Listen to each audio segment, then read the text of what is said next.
What is going on, you guys? Welcome back to the channel. How you been? What you been up to? So, we're finally getting back with some Star Wars versus Warhammer for you guys. Last time, we picked up with Dr. Shiva and Bucket, and now we're going to pick up with another mini episode. What y'all been up to in this meantime? I know I just been working a whole heck of a lot. Work.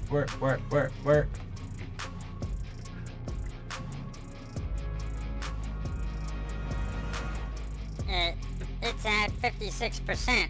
Said the droid at the command station. Admiral Borvan's mind frenzied silently behind his hyper-diffracting eyes, the sensory spheres vibrating in his alien skull as he watched the myriad screens being projected before the command chair. He had to deal with so many evolving situations, and he knew he had to make decisions quickly, but there were so many factors and so many of them in his favor. His flagship, the Confederate Pride, was nearly the equal of the Malevolent, and his own fleet was one of the largest in the entire Separatist alliance. He had been tasked by Count Dooku with defending Raxus Secundus itself. He was not only undefeated, the Sistine Admiral was undefeatable. The Republic would never even dare an attack here. That failing government was ever on the defense, ever scrambling to secure their own holdings. It was we know what clear as happens day to that the people heart that of the Confederacy would be safe think they're here, undefeatable, under his right? care till his death in the far future. All of these things were true, and yet, Now it's at 50%. said the droid. The Admiral blinked. Going down. How long had he been thinking? He needed to be making decisions, but Yeah. the factors, so many factors. Okay, order the 8th Battle Group to move to Point Delta and... The Admiral started to say. Battle Group 8 has been destroyed. The droid interjected. The Admiral blinked again, and began reassessing. Fine. Combine whatever is left with the 5th and 4th Battle Groups, and send them to Point Delta to begin clearing the enemy to create a forward rallying point. We have to prepare for General Grievous's reinforcements. Have the reserves from the other hemispheres converge on us and begin assaulting the nearest enemy flank, said Admiral Borvan. Also, vent sections E through Q into space. That ought to stop the enemy boarding party dead in their tracks, he added. Admiral, it's not really a boarding party, it's just what? Began the droid. Whatever it is, it won't deal with the vacuum of space well, so do it, the Admiral snapped. Well, sheesh. The droid said, relaying the orders and Sheesh. venting the sections. Good. Now have Battle Group 40 through 50 begin missile bombardment of that enormous... Admiral, the only battle group out of the ones you mentioned that is still responding to orders is 44. All other ships are drifting or destroyed. The Well, droid informed. Tell them to I do thought something. you said we were at 50% fleet cohesion, the Admiral yelled. Well, we were, but now it's 43%. A lot of ships have just stopped responding to orders for some reason. The droid said. Also, on an unrelated note, the intruder is still advancing. In fact, it's coming faster now. The droid added. You done The pissed them Admiral off. groaned. He did not have time for this. Fine. Send in commando droids, droidicas, and seal those sections off. I will deal with what is left later. Let me know when the Send intruder in is the destroyed. droidicas. Otherwise, let me focus, the Admiral said. This enemy was a vicious puzzle indeed. Each ship was a Titan, and they had split up, maintaining no particular formation, which was wreaking havoc with the logic centers of his tactical droids. Indeed, with so little knowledge of what each ship did in this alien fleet and their significance, it was hard to know which ones to single out for destruction, which was proving also difficult. The enemy ships were rugged and armed to a bizarre extent, wielding weapons that Borvan had never seen before. Still, he was confident that their sloppy assault would begin to buckle any second now. His thoughts were interrupted as a loud thump sounded behind him, past the steel doors which led from the bridge into the rest of the ship. He ignored it, giving more orders before jumping and sounded off once more. What is that noise? He demanded. Probably the intruder. The droid said. What? The Admiral blurted. Haven't the droidicas stopped it yet? He asked.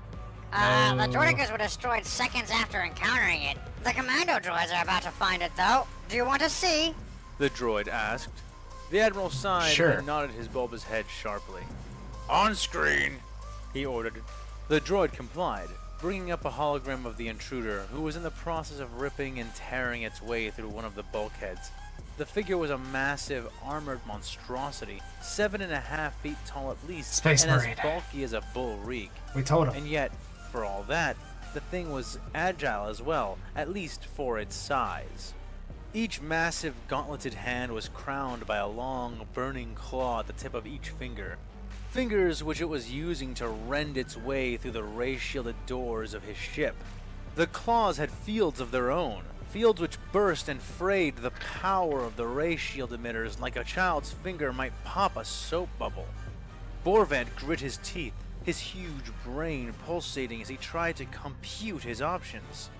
Then the commando droids brain arrived, power! hopping and leaping like Jedi as they began firing their blasters into the Space Marine's back.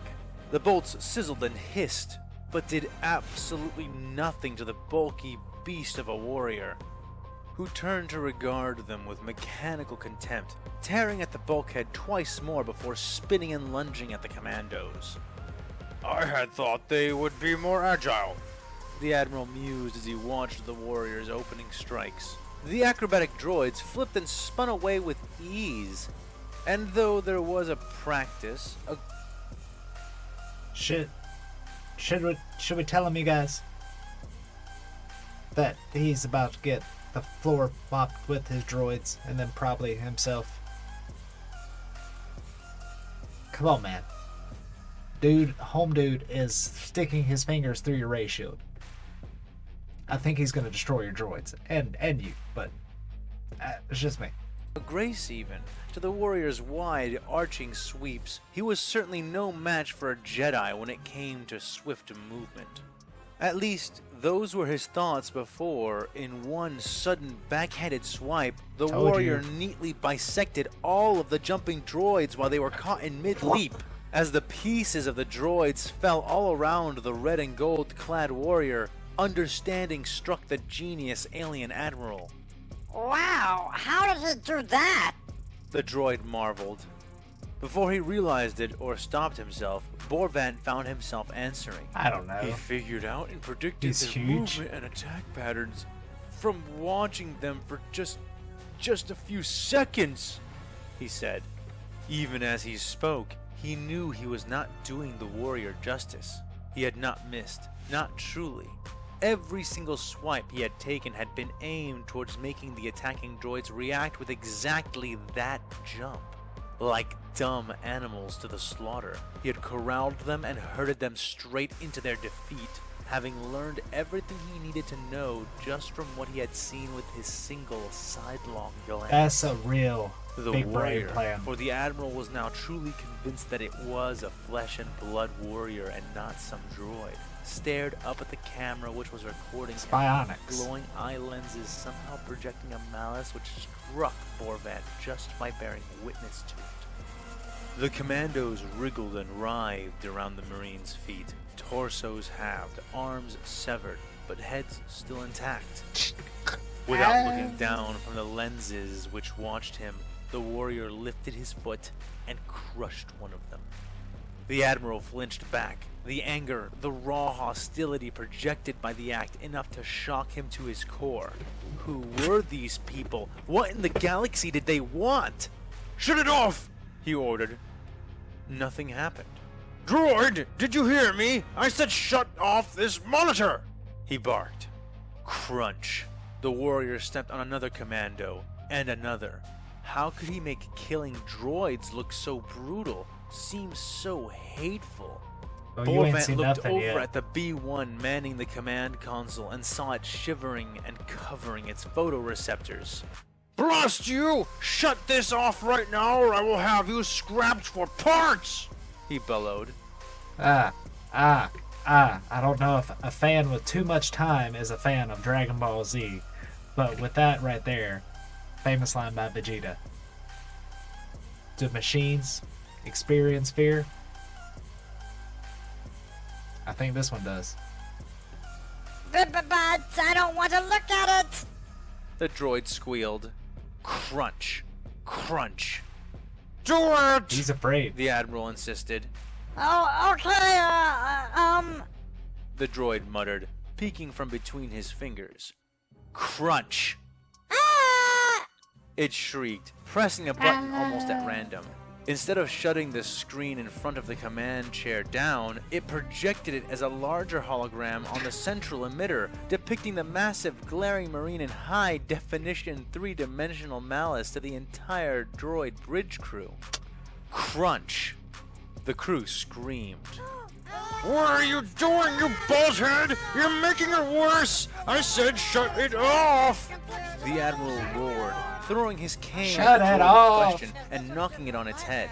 Oh, sorry! The droid said as it frantically worked its controls with both hands. The image zoomed in on its face, its baleful stare now the only thing that could be seen, but not heard. Crunch. Oh, wait! I got it! Crunch. The droid said, and finally the image shut down. About time! The Admiral yelled. Send everything! Everything, and I mean everything! He ordered. There's nothing left. Roger! The droid affirmed.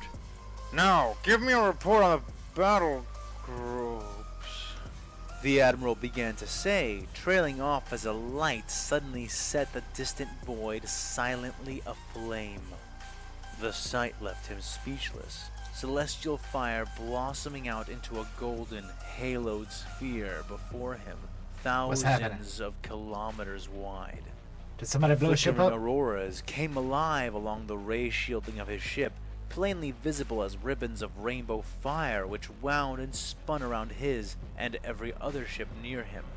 It sat there, burning in the place where the Northern Hemisphere fleet had just been, for all the galaxy seeming to resemble a star, breathed out Borvan.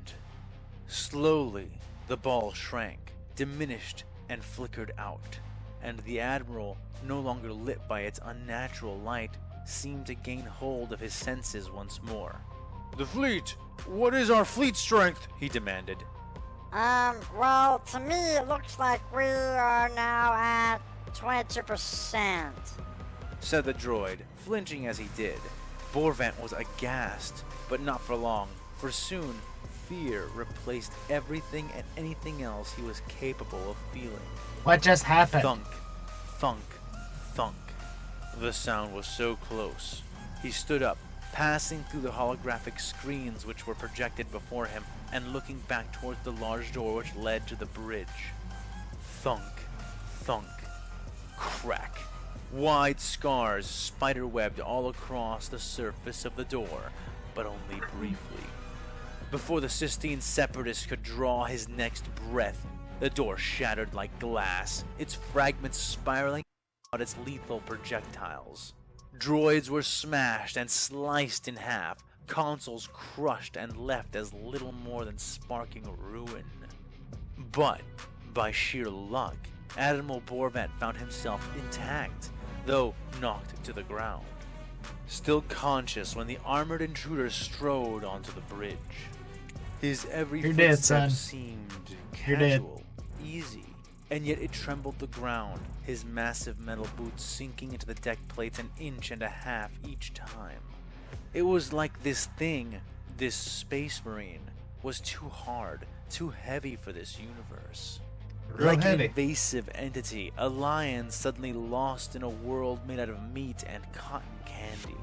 Despite thinking all of this, feeling it, and all the fear that came with it, Borvan swallowed hard but rallied his resolve. You will never win this battle! He shrilled at the warrior, his translator automatically translating each word into the guttural tones of the invaders.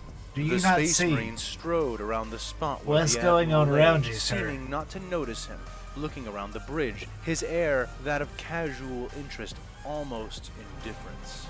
The droids had already fled, those that were still operational at least, leaving the two of them effectively alone. You might manage to land on Ferrexus Secundus, but General Grievous will be here in a matter of hours. He added, climbing to his hands and knees before rising unsteadily. The Marine walked up to I the don't think- leftmost side of the building, reaching out a clawed finger. I don't think that General Grievous would stand a chance. Honestly. Like, Obi-Wan Kenobi took him out by himself. Now, I mean, he is a skilled fighter, I guess, but I don't know. I just don't think General Grievous could beat a Space Marine. I don't. But maybe. We'll see. You're to trace lightly along the segment of transparisteel there, the treasured sphere of Raxus Secundus lying just beyond. He did seem to freeze, however, at the mention of General Grievous. The Sistine smiled. Yes, that's right. General Grievous, the greatest tactical genius in the galaxy. Your occupation will only last hours. Your victory is an illusion. The defeated admiral brazenly declared. The Marine turned back to look at him, hand still extended towards the sphere of the world, and shook his head. At first, Borvan thought he sensed anger in the denial, but was corrected as he heard the Space Marine's voice for the first time as he started to laugh. The bastard was laughing. The Separatist grit his teeth and was about to respond when the Marine spoke, the Admiral's translator converting the words for him. Or rather, word, for he only spoke one, and he spoke it as a question. Occupation. Borvan blinked, absorbing the implication of how that question had been phrased, but before he could properly react, the Marine had moved. The claw sparked to life and the transparisteel shattered. Space yawned wide, and the Admiral, along with the wrecked droids and debris, were swept up and towards the sudden breach, though the Marine himself stood stock still, adhering by weight or technology to the ground in spite of the vacuum. Borvan had long feared that he would die, suffocating in the void of space. It was a common enough dread among any proper navy. But the Marine spared him that fate, passing his burning claws through him as the alien was sucked out of his own ship, being diced and emulated all in one swift motion. Davik Thune, chapter master of the Crimson Razors, watched the enemy admiral, or rather his pieces, float away into the void, still chuckling to himself.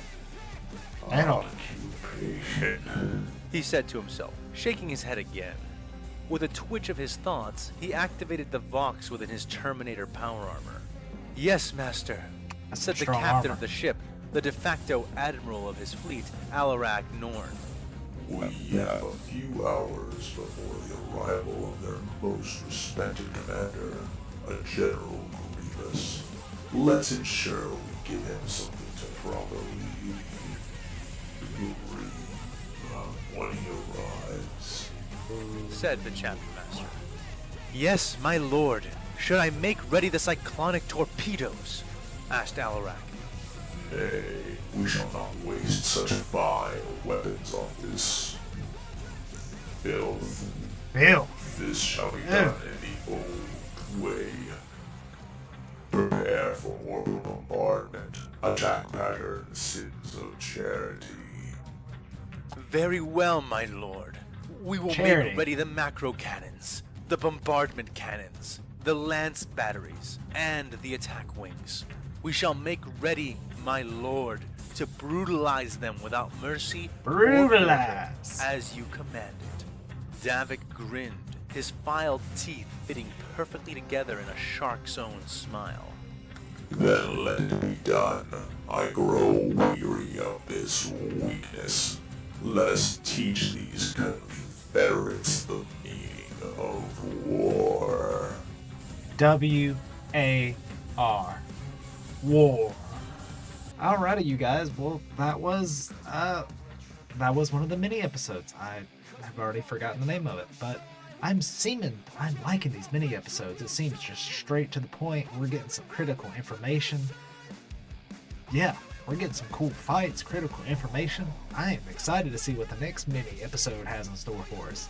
And I'm excited to see past episode 13 because, we did skip the mini episode and just kind of go along with the story for a little bit. So, we're going to finish the short series up, the mini episodes.